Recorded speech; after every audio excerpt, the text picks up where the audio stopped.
Hello everyone, welcome to doctor Nitin's academy. तो कहाँ पहुँचे थे हम लोग लास्ट लेक्चर में, क्या पढ़ रहे थे हम लोग इस वक्त, एक बार सब लोग रिकॉल करेंगे। हम लोग पहला चैप्टर पढ़ रहे थे केमिकल रिएक्शंस एंड इक्वेशंस वाला चैप्टर, और उस चैप्टर के अंदर हम लोगों ने बेसिक्स से स्टार्ट किया था पढ़ना, जैसे कि चेंजेस क्या होते हैं मैटर में, फिजिकल चेंजेस क्या होते हैं, केमिकल चेंजेस क्या होते हैं। इसके अलावा हम लोगों ने लास्ट लेक्चर में केमिकल रिएक्शन क्या होती है उसकी डेफिनीशन भी पढ़ी, क्या क्या पार्ट्स होते हैं एक रिएक्शन के, रिएक्टेंट क्या होते हैं, प्रोडक्ट क्या होते हैं, ये सब पढ़ा। और एक बहुत इंपॉर्टेंट एक्सपेरिमेंट से हमने वो लेक्चर फिनिश किया था, burning of magnesium ribbon in air का। ठीक है, आगे बढ़ते हैं। आज हम लोग क्या पढ़ने वाले हैं? आज हम लोग पढ़ने वाले हैं दो छोटे छोटे टॉपिक्स के बारे में जो आपकी बुक्स में मेंशन्ड है। जैसे कि सबसे पहली चीज़, केमिकल रिएक्शन क्या होती है ये तो हमने समझ लिया। जब किसी भी सब्सटेंस की फॉर्म चेंज हो, उसका शेप साइज अल्टर हो, और साथ ही साथ न्यू तरीके का केमिकल सब्सटेंस फॉर्म हो, मतलब एकदम नेचर चेंज हो जाए सब्सटेंस का, इंटायरली न्यू सब्सटेंस फॉर्म हो, तो हम उसको क्या बोलते हैं कि भाई वहाँ पे केमिकल चेंज हो रहा है, मतलब कोई ना कोई रिएक्शन हो रही है। सवाल ये उठता है कि ये चीज़ आप पता कैसे करोगे कि किसी सब्सटेंस का नेचर चेंज हो रहा है कि नहीं हो रहा है। भाई एक थोड़ी देर के लिए फॉर्म हम बता सकते हैं देख के, हाँ भाई कोई चीज़ शेप चेंज कर रही है, कोई चीज़ सॉलिड से लिक्विड में जा रही है, तो वो हम फिर भी देख के बता सकते हैं। बट कोई चीज़ सॉलिड से लिक्विड में कन्वर्ट हो रही है तो that is can also be a physical change. ज़रूरी नहीं है कि मेल्टिंग या किसी भी चीज़ का कन्वर्जन हो रहा हो एक दूसरी फिजिकल स्टेट में तो वो केमिकल चेंज ही हो। तो ये कैसे पता करेंगे कि केमिकल चेंज हो रहा है? In short, how to identify a chemical reaction, आज हम इसके बारे में पढ़ेंगे। तो आज की जो हेडिंग है उसका नाम है, टाइटल है, मैं लिख रहा हूं यहां पे, identification of a chemical reaction. Identification of a chemical reaction, ये अपनी आज की हेडिंग रहेगी इस टॉपिक की।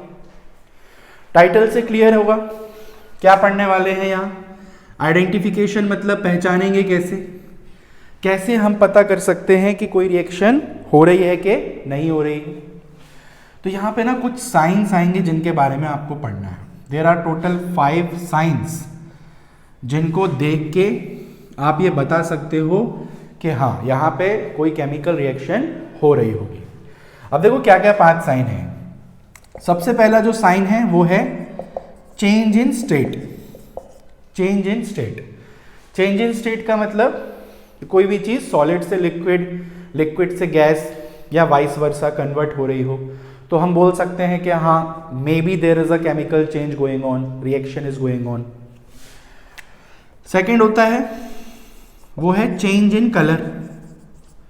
भाई कोई ना कोई कलर में चेंज आ रहा हो, या आपके पास पहले कोई कलर का सब्सटेंस है, बाद में उसका कलर कोई और हो जा रहा है। तो ऐसे बहुत सारे केमिकल्स हैं आपकी केमिस्ट्री में जो कलर चेंज करते हैं रिएक्शन करने पे। तो ये हो गया। देन इसके बाद में थर्ड नंबर पे आता है हमारा change in temperature. Change in temperature मतलब टेम्परेचर कम या ज़्यादा। अब ये चीज़ आप जानते हो, टेम्परेचर ज़्यादा होना मीन्स हीट डेवलप होना, हीट गर्मी बढ़ती है, और टेम्परेचर कम होना मतलब ठंडा हो जाती है कोई चीज़।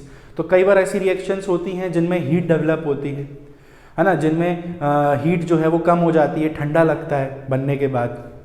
तो ये चीज़ें शो करती हैं कि कहीं ना कहीं केमिकल चेंज हो रहा है। लास्ट की जो 2 साइन हैं ये बहुत ही स्पेसिफिक हैं। एक है evolution of a gas. Evolution means release, कोई भी गैस रिलीज हो रही है अगर, whether it is hydrogen, whether it is oxygen, nitrogen, CO2, कोई भी गैस अगर बन रही है, निकल रही है, रिलीज हो रही है, that means chemical change is going on. और एक last but not the least is a formation of a precipitate. Formation of a precipitate. Precipitate क्या होता है? प्रेसिपिटेट एक काइंड ऑफ सॉलिड सब्सटेंस होते हैं, काइंड ऑफ प्रोडक्ट होते हैं जो रिएक्शन करने के बाद बनते हैं। बस फर्क ये होता है कि प्रेसिपिटेट कैसे होते हैं, इनसॉल्युबल नेचर के होते हैं। इनको हम बोलते हैं they are insoluble solid product. Insoluble का मतलब डिसॉल्व नहीं होंगे मिक्सचर में, बॉटम में आ जाएंगे, सेटल डाउन हो जाएंगे। जैसे आप पानी में अगर मिट्टी डालो तो क्या होता है, पहले मिक्स हो जाती है बाद में नीचे आ जाती है। अल्टीमेटली डिजॉल्व तो कभी नहीं होती, वो काइंड ऑफ उसी तरीके का एक सब्सटेंस होता है, इसको हम बोलते हैं प्रेसिपिटेट। ठीक है, तो पहले इतना आप लोग नोट डाउन कर लेंगे, इतनी चीज़ें हम लोगों को डिस्कस करनी रहेंगी। ठीक है, ये 5 साइंस कहलाते हैं केमिकल रिएक्शन को आइडेंटिफाई करने के लिए। तो इनके बारे में अब हम लोग थोड़ा थोड़ा पढ़ेंगे, बेसिक्स पढ़ेंगे, एग्जाम्पल्स देखेंगे हर एक के अंदर क्या क्या होते हैं। ज़्यादा डिटेल में नहीं पढ़ना है क्योंकि इनके ऊपर एज सच एज क्वेश्चन नहीं आता। बुक में ये चीज़ मैंशनड है सिर्फ इसलिए कि आपको इंट्रोडक्शन टाइप से बेसिक्स क्लियर रहे कि भाई कैसे रिएक्शन को पहचानते हैं, क्या तरीका होता है, तो ये चीज़ है। ठीक है, चलो तो इसको मैं मिटा रहा हूँ अब। तो अब हम टॉपिक को आगे कंटिन्यू करते हैं, और टॉपिक को कंटिन्यू करते हुए हम लोग पहली हेडिंग लगाएंगे चेंज इन स्टेट। कुछ एग्जाम्पल हम यहाँ पर अब देखेंगे हर एक के अंदर।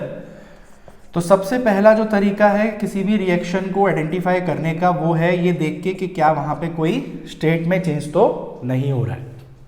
चेंज इन स्टेट लिख देता हूँ, a change in physical state में signify that a chemical reaction is going on। कहीं पर भी अगर फिजिकल स्टेट में कोई चेंज आ रहा है कहीं पर भी, तो हम ये बोल सकते हैं, ध्यान देना, बोल सकते हैं, doesn't means it always true, बोल सकते हैं कि हाँ वहां पर केमिकल चेंज या केमिकल रिएक्शन हो रही है। अब inter conversion change in state मतलब कोई चीज़ सॉलिड से हो सकता है किस में जा रही हो, लिक्विड में जा रही हो, या हो सकता है कोई चीज़ लिक्विड से किस में कन्वर्ट हो रही हो, गैस में, या उल्टा वाइस वर्सा, गैस से लिक्विड, लिक्विड से सॉलिड। तो कहीं पर भी अगर इस तरीके का इंटर कन्वर्जन हो रहा है फिजिकल स्टेट का, तो हम ये बोल सकते हैं कि वहाँ पर केमिकल चेंज हो रहा है, रिएक्शन हो रही है। अब मैंने क्यों बोला ये 100% ट्रू नहीं है भाई, चेंज इन स्टेट होना ज़रूरी नहीं है कि हर बार वहाँ पे केमिकल चेंज ही हो रहा हो। ऐसा इसलिए क्योंकि ये जो स्टेट में चेंज होता है ये किस में देखने को मिलता है, फिजिकल चेंज में भी देखने को मिलता है। भाई एग्जांपल के लिए melting of ice, melting of ice में क्या होता है, ice is a solid, melt होकर किस में कन्वर्ट होती है, लिक्विड में, वाटर में। अब यहाँ पे सिर्फ स्टेट चेंज हो रही है। अब आप बोल दोगे यार melting of ice is a chemical change, reaction है, वहाँ पे कोई रिएक्शन नहीं हो रही। भाई बर्फ़ पिघलती है तो बर्फ़ पिघलने से पहले भी H2O होता है उसका फॉर्मूला, और पिघलने के बाद जो पानी बनता है वो भी H2O है। तो नेचर तो सेम ही है सब्सटेंस का, तो कहाँ से हुआ केमिकल चेंज। तो कहने का मतलब ये है, ये एक ऐसा फैक्टर है जो ज़रूरी नहीं कि हर बार शो करे क्योंकि केमिकल रिएक्शन हो रही है। एग्जाम्पल देखते हैं, इसमें एक बहुत अच्छा एग्जाम्पल है जो इनफैक्ट क्वेश्चन भी आता है एग्जाम में, जिसपे बर्निंग ऑफ कैंडल, मोमबत्ती जो जलती है, कैंडल का जलना, ये एक बहुत अच्छा एग्जाम्पल है केमिकल रिएक्शन का, जहाँ रिएक्शन भी हो रही है, न्यू सब्सटेंसेस भी बन रहे हैं और चेंज इन स्टेट देखने को मिल रहा है। अब क्वेश्चन आता है एग्जाम में, burning of candle is a physical change और it is a chemical change, justify और आंसर। भाई आप ये बताओ कि कैंडल का जलना फिजिकल चेंज में आता है कि केमिकल चेंज में। तो कंफ्यूज हो जाते हैं अपन, क्योंकि कैंडल जलती है तो क्या होता है अभी देखेंगे हम, ये तो आप ही जानते हो, जब कैंडल जलती है तो सॉलिड वैक्स मेल्ट हो जाता है, पिघल जाता है, मोल्टन वैक्स में कन्वर्ट हो जाता है, धुआं भी निकलता है कैंडल से, मतलब फिजिकल स्टेट चेंज हो रही है कहीं ना कहीं। पर क्या वो केमिकल चेंज भी है, ये चीज़ श्योर नहीं है हमको। तो उस चीज़ को श्योर करने के लिए, कंफर्म करने के लिए इसको हम समझते हैं। देखो तो क्या होता है जब कैंडल बर्न होती है, एग्जैक्टली व्हाट हैपन्स जब कैंडल बर्न होती है। तो जैसे मान लो ये आपके पास कैंडल है, ठीक है, जल रही है कैंडल। अब देखो जब भी कोई कैंडल बर्न होती है तो उस दौरान क्या होता है, सबसे पहले तो देखो ये चीज़ जो होती है आपकी कैंडल की, ये क्या होती है, वैक्स होता है। कैसा वैक्स होता है, सॉलिड, ठीक है, सॉलिड वैक्स से बना होता है आपका कैंडल। वैक्स बेसिकली क्या है, एक फॉर्म ऑफ कार्बन है, हाइड्रोकार्बन है। कुछ समय बाद हम देखते हैं जब कैंडल जलना शुरू हो जाती है तो यही वैक्स पिघल के नीचे में आने लग जाता है, या आपने देखा होगा। ये जो होता है आपका, ये क्या है, मोल्टन वैक्स, क्या है, मोल्टन वैक्स। प्लस यहाँ थोड़ा सा धुआं वुआं भी निकलता है, तो यहाँ कुछ आपके ब्लैक स्मोक जनरेट होता है। अब आप देखो क्या हो रहा है यहाँ पे, क्या क्या चीजें हो रही है, ध्यान से देखना। सबसे पहले क्या है आपके पास, सॉलिड वैक्स है।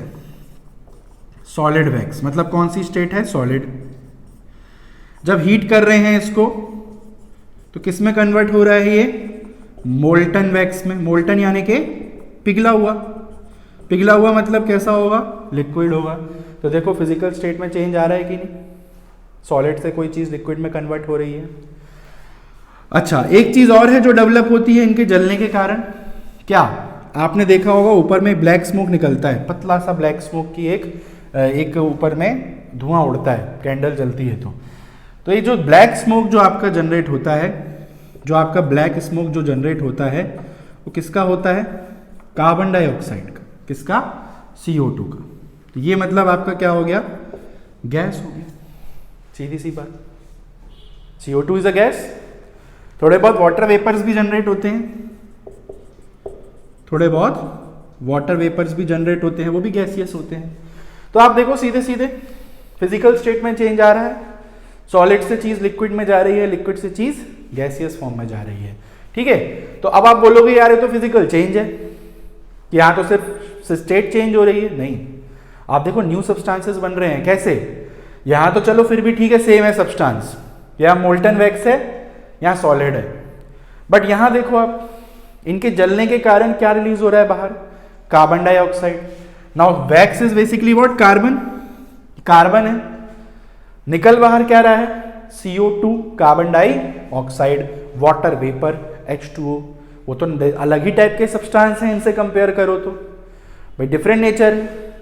सो दिस प्रूव्स कि बर्निंग ऑफ कैंडल, हम बोल सकते हैं it's is a both physical as well as chemical change, या आप बोल सकते हो भैया केमिकल चेंज ही है इन शॉर्ट। ठीक है, तो ये नोट डाउन कर लेंगे आप, क्योंकि इस पे क्वेश्चन बनता है बिल्कुल एग्जाम में, ये आपको याद रखना रहेगा। तो बर्निंग ऑफ कैंडल ये एक एग्जांपल हो गया चेंज इन स्टेट का। ठीक है, आगे बढ़े। चलो, अगला फैक्टर जो था वो क्या था, change in colour. Change in colour, तो कलर में अगर कहीं पे चेंज आ रहा है तो ये भी एक साइन है कि हाँ कोई केमिकल रिएक्शन हो सकती है, वहां पे हो रही है। देखते हैं, आ जाओ। चेंज इन कलर, तो देखो चेंज इन कलर के लिए मैं एक रिएक्शन कराने वाला हूं, किसके बीच में, reaction between potassium permanganate, potassium permanganate and citric acid. एक एग्जांपल लिया है मैंने, दो केमिकल के बीच की रिएक्शन कराने वाला हूं, पोटेशियम परमैंगनेट और सिट्रिक एसिड। क्या होगा देखना ध्यान से। देखो पोटेशियम परमैंगनेट जो होता है ना बच्चों, ये एक बहुत ही अच्छा केमिकल है केमिस्ट्री में। इसका फॉर्मूला इनफैक्ट होता है KMnO4। के बोले तो पोटेशियम, Mn इज मैंगनीज, ठीक है, O इज ऑक्सीजन, तीन एलिमेंट से बनाए। K को पोटेशियम बोलते हैं, MnO4 जो है ये परमैंगनेट आयन होता है। तो पोटेशियम परमैंगनेट केमिकल है, पर्पल कलर का होता है। कैसा होता है, पर्पल कलर का होता है। इसमें मान लो मैं क्या डाल दूं, इसको मैं रिएक्ट कर दूं किससे, सिट्रिक एसिड से। अभी सिट्रिक एसिड क्या होती है आपकी, देखो सिट्रिक एसिड जो होती है, मैं इसमें क्या डाल रहा हूं, यहां पे मैं लिख रहा हूं, now we are adding few drops of citric acid. कुछ बूंदे डाल दी मैंने इसमें। सिट्रिक एसिड का फॉर्मूला आपको याद करने की जरूरत नहीं है, बहुत कॉम्प्लेक्स फॉर्मूला है, कोई नहीं पूछता। सिट्रिक एसिड पाई किस में जाती है, सिट्रस फ्रूट्स में। सिट्रस फ्रूट जानते हो क्या होते हैं आपके, जैसे ऑरेंजेस, लेमन, लाइम, है ना, मौसमी एटसेट्रा, इनमें सिट्रस एसिड होती है, सिट्रिक एसिड होती है। तो मैंने क्या लिया, एक पोटेशियम परमैंगनेट लिया, एक कंटेनर में पर्पल कलर का होता है बढ़िया सा, और उसमें मैंने कुछ बूंदे डाल दी सिट्रिक एसिड की। तो क्या होगा, दोनों में होगी रिएक्शन। कैसे पता करेंगे रिएक्शन हुई है वहां पे, जैसे ही आप सिट्रिक एसिड को पोटेशियम परमैंगनेट में डालोगे तो एक नया ही केमिकल कंपाउंड फॉर्म होगा। अब वो क्या फॉर्म होगा वो हमको नहीं जानना, बिकॉज रिएक्शन बहुत कॉम्प्लेक्स है ये। बस इतना याद रखना है कि जो पोटेशियम परमैंगनेट है वो किस में कन्वर्ट हो जाएगा, एक कलरलेस मिक्सचर में। एक कलरलेस मिक्सचर बनेगा आपका। भाई आपके पास एक कंटेनर में पोटेशियम परमैंगनेट है, पर्पल कलर का है, जैसे ही आपने नींबू निचोड़ा 2-3 बूंदें डाली तुरंत कलर डिसअपीयर हो जाएगा, कलरलेस हो जाएगा वो। तो क्या हो रहा है, चेंज इन कलर हो रहा है ना, पर्पल से कलरलेस। दैट मीन्स हम बोल सकते हैं कि कोई ना कोई केमिकल रिएक्शन वहां पे हो रही है। तो एक तरीका है पहचानने का कि भाई चेंज इन कलर हो रहा है, रिएक्शन हो रही है वहां। ठीक है, तो ये छोटे छोटे एग्जाम्पल्स याद करने हैं, बस वो डिटेल नहीं पढ़ना है इनके बारे में। तो ये आप एक एग्जाम्पल याद रख लो, चेंज इन कलर। चल आगे बढ़ते हैं। अगला क्या आता है, change in temperature. Change in temperature, temperature का कम ज्यादा होना, ये भी एक साइन है केमिकल रिएक्शन होने का। चेंज इन टेम्परेचर, या लिख देता हूं मैं, इंक्रीज और डिक्रीज इन टेम्परेचर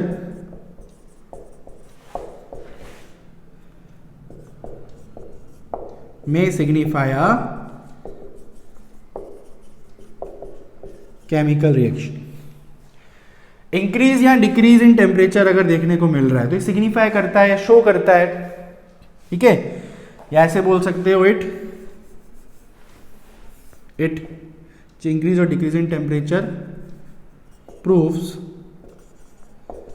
दैट अ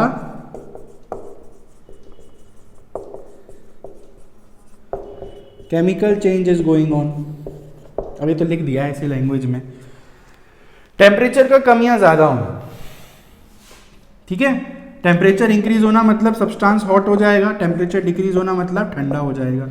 तो कहीं पर भी कोई चीज़ अगर ठंडी या गर्म हो जा रही है तो इट प्रूफ्स कहीं ना कहीं कि वहाँ पे केमिकल रिएक्शन हो रही है। अब देखो यहाँ पे मैं एक रिएक्शन से इसको प्रूफ करके बताता हूँ। ये आपकी बुक में एक रिएक्शन है, reaction between calcium oxide. Calcium oxide को बच्चों और किस नाम से जानते हैं हम, क्विकलाइम। ये कॉमन नेम याद रख लेना आप। कई सारे कंपाउंड्स में केमिस्ट्री के कॉमन नेम्स होते हैं जो आपको बहुत काम आएंगे आगे। Calcium oxide is quicklime with water, पानी के साथ रिएक्शन। कैल्शियम ऑक्साइड जानते हो क्या होता है, चूना। चूना बोलते हैं ना, दीवारों पे इसका पेंट भी होता है, चूना घिसते लगाते भी हैं पेंट से पहले, वाइट वॉशिंग वगैरह जो होती है आपकी। ठीक है, इन्हीं से कहीं इसी मिक्सचर से बनती है वो। अब देखो क्या है रिएक्शन, क्या है पहले तो कैल्शियम ऑक्साइड होता है CaO, this is calcium oxide, plus मैंने इसको किससे रिएक्ट किया, वाटर से। जैसे ही आप इन दोनों को मिक्स करोगे तो एक नया सब्सटेंस फॉर्म होगा जिसको हम बोलते हैं CaOH होल ट्वाइस। ये फॉर्मूला है उसका, CaOH होल ट्वाइस। इसको हम लोग बोलते हैं कैल्शियम हाइड्रो ऑक्साइड, या इसका एक कॉमन नेम भी है, it is also called slaked lime. Slaked lime, तो ये बनता है आपका। प्लस ऐसा देखा गया है कि कुछ अमाउंट ऑफ हीट भी बाहर जनरेट होती है। जब कभी भी किसी रिएक्शन में हीट निकले ना तो उसको यहाँ पे ऐसे लिखते हैं, ये अपन आगे पढ़ेंगे अभी। निकले तो यहाँ और एब्जॉर्ब हो रही है तो यहाँ पे दो चीज़ें हो सकती हैं, या तो हीट रिलीज हो रही हो या हीट एब्जॉर्ब हो रही हो। तो ये रिएक्शन है, इसको आप ऐसे कंटेनर में कराओगे। जैसे आपके पास मान लो एक कंटेनर है, इस कंटेनर में आपने वाटर लिया है और ऊपर से मैं इसमें क्या ऐड कर रहा हूँ, CaO। दोनों रिएक्ट करेंगे, क्या बनेगा, CaOH होल ट्वाइस। यहाँ एक वाइट मिक्सचर बन जाएगा स्लेट लाइम का। प्लस इसको अगर आप टच करके देखोगे, भाई हाथ लगा के देख लो कंटेनर से, टच करके देखोगे तो ये कंटेनर आपको कैसा लगेगा, हॉट लगेगा। हॉट क्यों लगेगा, बिकॉज यहाँ पे क्या रिलीज हो रही है, हीट निकल रही है। भाई टेम्परेचर क्या हो रहा है, इंक्रीज हो रहा है, इंक्रीज इन टेम्परेचर। तो ये भी एक तरह से प्रूफ हुआ, केमिकल रिएक्शन होने का सबूत मिला हमको इससे कि कहीं ना कहीं टेम्परेचर का बढ़ना या घटना, इट प्रूव्स के केमिकल रिएक्शन वहाँ पे हो रही है। ठीक है, तो ये आपका थर्ड नंबर का साइन है जो आपको याद रखना है, that is change in temperature. ठीक है, चलो आगे बढ़ते हैं। अब नेक्स्ट जो हेडिंग आती है वो है evolution of a gas. Evolution of a gas, gas का रिलीज होना। कहीं पर भी अगर आपने कोई चीज कराई, एक्सपेरिमेंट कोई चीज कराई और उसमें कोई गैस बाहर निकल रही है, तो that again shows a chemical reaction is going on. Evolution of gas, कोई भी गैस हो सकती है, हाइड्रोजन, ऑक्सीजन, नाइट्रोजन, CO2, कोई भी गैस अगर निकल रही है तो ये प्रूफ होता है कि वहां पे केमिकल रिएक्शन हो रही है। जैसे कि एक छोटा सा एक्सपेरिमेंट है आपका, एक रिएक्शन कराने वाला हूं मैं, ये आपके 9th में भी थी। Reaction between zinc metal, zinc एक मेटल है, एंड सल्फ्यूरिक एसिड।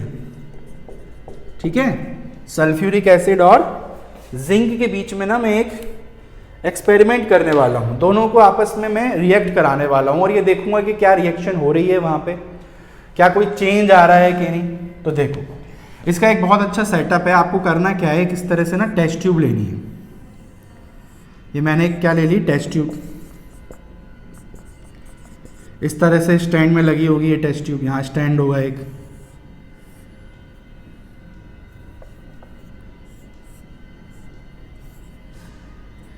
ठीक है, ये एक स्टैंड लगा होगा, उससे मैंने टेस्ट ट्यूब को अटैच कर दिया। इस टेस्ट ट्यूब के अंदर मैंने यहाँ पे क्या ले लिए, यहाँ पे मैंने ले लिए जिंक ले लिया मैंने यहाँ पे, जिंक के ग्रैन्यूल्स, छोटे छोटे टुकड़े, जिंक मेटल के छोटे छोटे टुकड़े मैंने इसके अंदर डाल दिए। ऊपर से मैंने इसके अंदर क्या ऐड कर दी, H2SO4।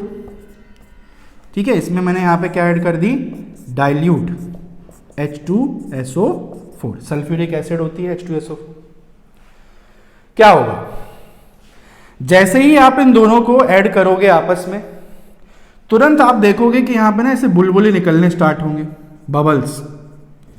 ये बबल्स आपके यहां पे फॉर्म होंगे, बबल्स।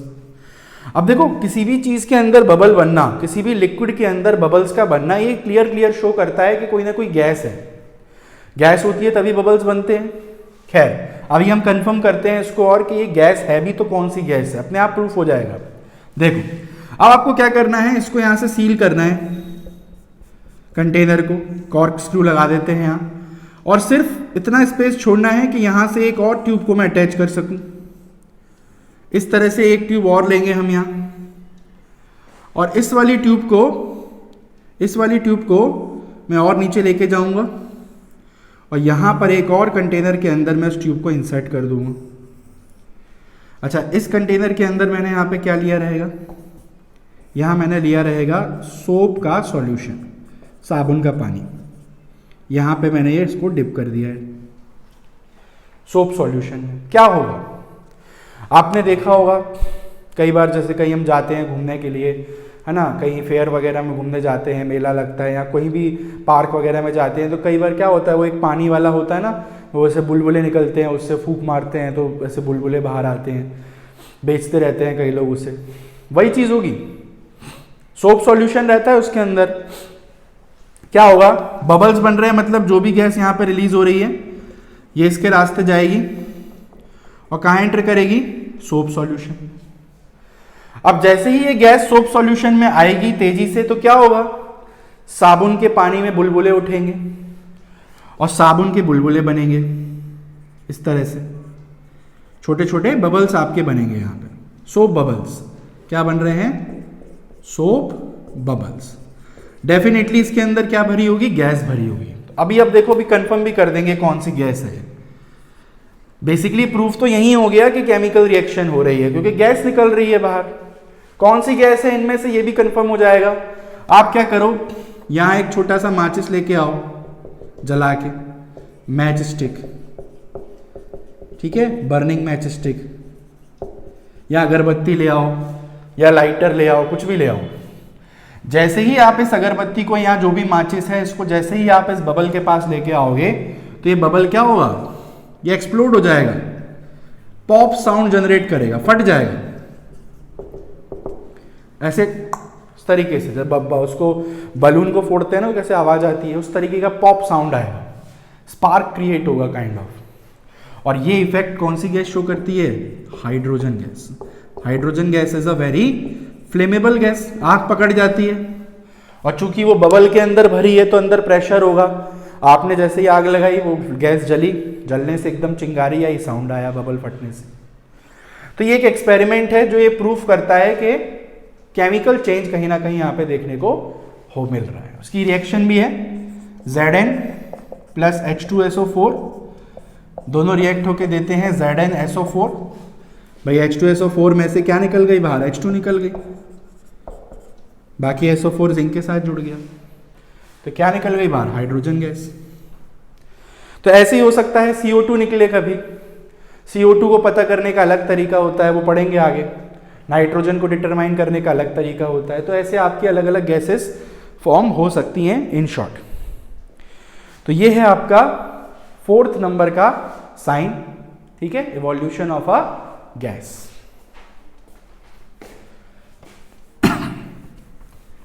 आगे बढ़ते हैं। नेक्स्ट जो आता है वो है formation of a precipitate. Formation of a precipitate, ये और देख लेते हैं। इसको मैं मिटा रहा हूं, ये आप डायग्राम चाहो तो बना लेना।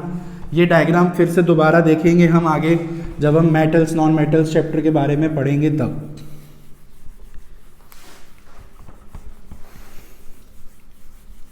चलो आगे बढ़े। Formation of a precipitate. सबसे पहले प्रेसिपिटेट क्या होता है? प्रेसिपिटेट क्या होता है आपका? Basically it is a solid insoluble product that remains in a solution, कोई आपसे पूछे व्हाट इज प्रेसिपिटेट, शॉर्ट में इसको हम पीपीटी भी बोलते हैं प्रेसिपिटेट को। ये एक सॉलिड इनसॉल्युबल प्रोडक्ट होता है। प्रोडक्ट होते हैं ये एक टाइप के, रिएक्शन होने के बाद बनते हैं। कैसे होते हैं इस वर्ड पे फोकस रखना आप, इनसॉल्युबल। इनसॉल्युबल मतलब डिसॉल्व नहीं होंगे, बनने के बाद भी वहीं पड़े रहेंगे सॉल्यूशन में, वहीं घूमते रहेंगे। इनको आप एक्चुअल में देखोगे ना, जब एक्सपेरिमेंट करोगे तो ये झाग जैसे दिखते हैं, जैसे वो साबुन का झाग बनता है उस टाइप का। फ़र्क ये है कि साबुन का झाग तो सॉल्युबल होता है पानी में, डिसॉल्व हो जाता है, वो तो डिसअपियर हो जाता है पानी के साथ, ये नहीं होंगे। प्रेसिपिटेट बोलते हैं। अलग अलग कलर के भी होते हैं, डिफरेंट कलर के होते हैं, एक अच्छी बात है इनके साथ। कलर भी अलग अलग होते हैं तो चेंज इन कलर से भी पता कर सकते हैं।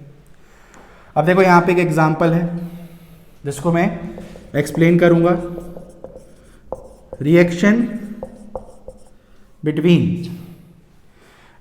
Between lead nitrate. Lead nitrate होता है आपका, भी बताऊंगा इसका formula, PbNO3 whole twice. Lead nitrate आपका एक बहुत अच्छा केमिकल है केमिस्ट्री में। विथ